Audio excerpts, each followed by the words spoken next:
Hello YouTubers, I'm going to bring you along today on making homemade sloppy joes. I'm going to can them up. I got a great sale this week on ground beef, Angus, for $1.99 a pound, and of course my freezer decided to start acting up, so I've got to can some of it real quick. I am using a recipe off the site called SB Canning. If you Google that, it should be the first thing that comes up. When using recipes that you get online, please get some sort of backup guide to verify that you're going to be canning whatever the main ingredient is at the proper times and temperatures. And I have verified with this canning cookbook, the Complete Guide to Home Canning, USDA, and the National Institute of Food and Agriculture, that her recipe on there is providing me with the proper pressure and temperature and times for my area. So what we're going to be starting out with today is I've got some ground beef over here in this pot in the back. I've got almost 4 pounds. It calls for 2 pounds of ground beef, 1 chopped onion, 3 teaspoons of Worcestershire sauce, 1.5 cups of ketchup. It has a note on here that Heinz has no thickeners or GMO. 1/4 cup of water, 2 tablespoons of brown sugar, 2 tablespoons of apple cider vinegar, and 2 teaspoons of mustard. Now, since I've got almost 4 pounds of ground beef, I'm going to double the other ingredients. The only thing I'm not putting in here is the onions, because my husband doesn't like onion.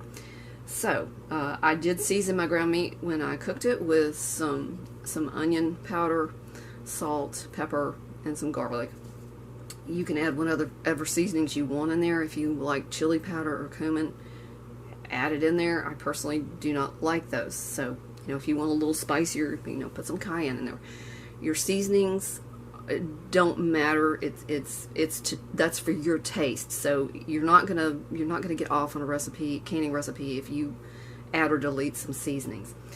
Alright, so since I've already got the meat cooked up, I'm going to measure out the rest of my ingredients and start adding them to the pot, because this has got to cook for about 20 minutes to heat it through and through. I've got my jars in the dishwasher, keeping them hot, and I've got to get my canner going and warming up as well. So we'll be back when we start adding ingredients. Alright, I'm going to start by adding my water in. Like I said, it calls for 1/4 cup of water. Since I'm doubling it, I'm using 1/2 cup. Next, I'm going to put in my brown sugar. It calls for the 2 tablespoons of brown sugar, so I'm doing 4 since I'm doubled. Let's see, what do we need next? I need 2 tablespoons of vinegar, so I'm going to do 4 tablespoons. Apple cider vinegar.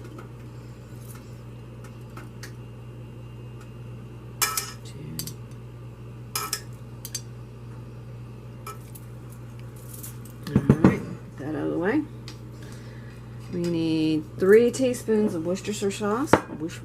Worcester, yeah, that stuff. Whatever brand you like.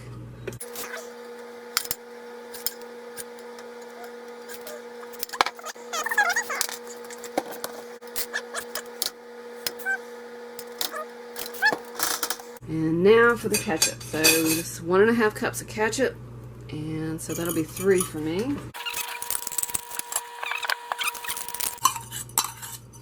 And I guess if you don't want the extra sugar in there, we just like our sloppy joes sweeter. I've never made this recipe before, so this is a new one for me. But I have made sloppy joes similar to this recipe, so that's why I didn't have a problem with it.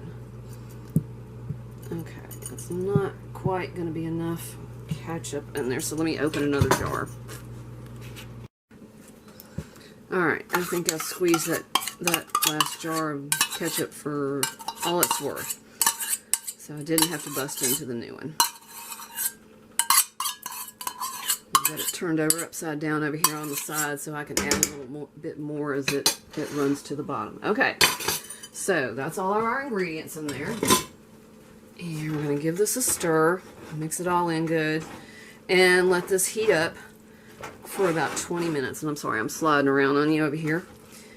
So pretty much that's it. Pretty simple. I mean, the hardest part of this was browning the ground meat, and that's not that hard. So once we get this cooked down a little bit and ready to jar up, I will bring you back. Alright, we've got the meat done cooking, and I've got this recipe says it will make 3 pints. I'm hoping to get 6 out of it since I've doubled it. And we're going for 1 inch of headspace, and I keep saying that to check your temperature on these in the manual, but it's really what I should be saying is your headspace. And that's what I get for not making too many videos anymore. So it's got room for a little bit more in there. We're definitely going to debubble.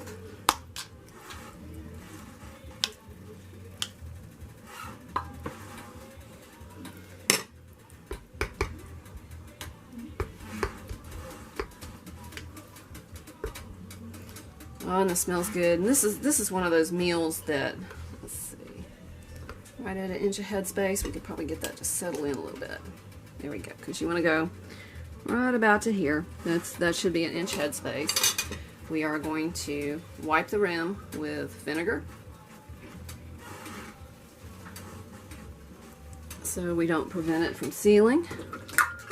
And I've got my lids over here soaking in some hot water. I know it says you don't have to do that anymore, but I just can't break old habits. So if I can fish one of those out, there we go. So there is our first jar ready for the canner.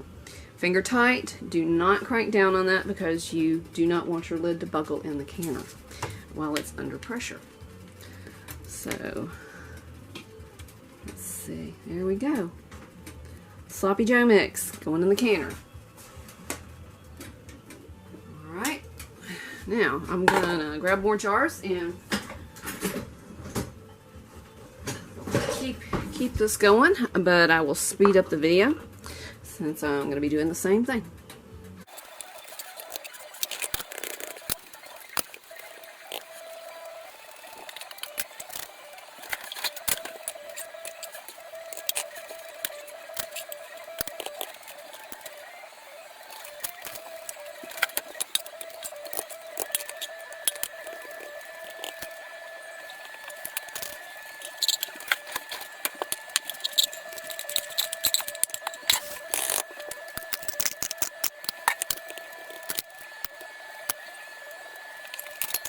Alright, as you can see, I couldn't get another pint out of this last jar, and this is why I always put a smaller size jar from whatever I'm doing in the washer or clean one up so I can, you know, if I have a little amount left, I can finish canning it. So in this will go in the canner. This will be one for my mom.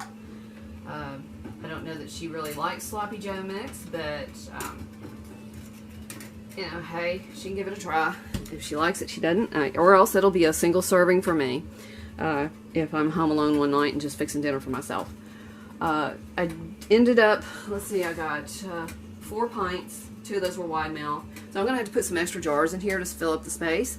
So I'm just going to fill up some jars with water to make sure I have a full canner. Alright, there you go. Canner's full.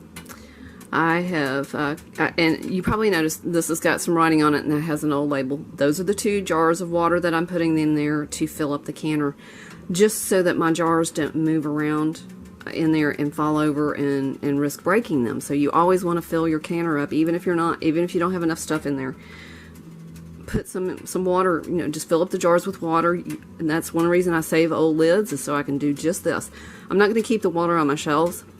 I've heard people say that they have tried opening jars of water that they've put in canners with other stuff, and they were just really disgusting. So I'm not going to chance it. You know, I'll just pop the lids and dump the water out. Okay, I have done a careful check of my canner lid over here. Let me put you down. Sorry about the shaking. Let me see if I can move you up. All right. Move you around here so you can see. I've done a careful inspection of the vent pipe to make sure that it is clear of any debris so the steam can come out safely. My dial's at 0, so I do need to have my gauge checked. I haven't done that this year. I need to. but I'm confident and I've been using it all along. So anyway, I'm going to get this put on and tighten down, and we'll get it brought up to steam.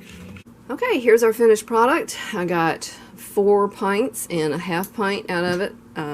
I had some siphoning issues. My pressure canner, the last couple of times I've used it, even though I've let it sit and cool down completely, still seems to be holding pressure. The gauge will register 0, and I even let it sit in longer this time. I mean, I was out working in the garden trying to get the garden area ready, and it sat for at least 3 hours after it came down from pressure. And when I took the weight off, it still hissed, and as soon as I heard it, I'm like, oh, I'm going to have siphoning, and sure enough, when I opened the canner, I did. This jar was probably the worst one. Fluid levels about down to here, but it's still fine. Everything's good. Everything's sealed. I just had to do some extra scrubbing on the jars to get them cleaned up. Like I said before, I will put the recipe, a link to the recipe for the homemade Sloppy Joes on the SB Canning site below. And being that I use ketchup, my husband loves ketchup, so this was the ideal recipe for him. If you don't want to use ketchup, because I know it has a lot of sugar in it, you might go with tomato sauce. Just keep the same quantity of tomato sauce that you would of ketchup. Ketchup's going to be a little bit thicker than the tomato sauce, so I guess if you wanted it thicker, you could add a little clear gel to it, but I would probably do that afterwards. Or I mean, not afterwards, when you can, after you can it. Add it when you're fixing it if you need to thicken it up some. Pop up in the jar, dump it in, and then thicken it up. So always remember to double check any recipe that you find online with a certified guide like the USDA Complete Guide to Home Canning, that or a Ball Blue Book, one of the Ball, the Ball site. Go with a trusted source. I'm comfortable with SB Canning, but I did double check her headspace. I double checked the times and the pressure and everything to make sure it was all going to be safe and healthy for my family. So anyway, thank you for coming along and me bumbling along here at the end of this. I hope you give this a try. Let me know how you like it, and happy canning.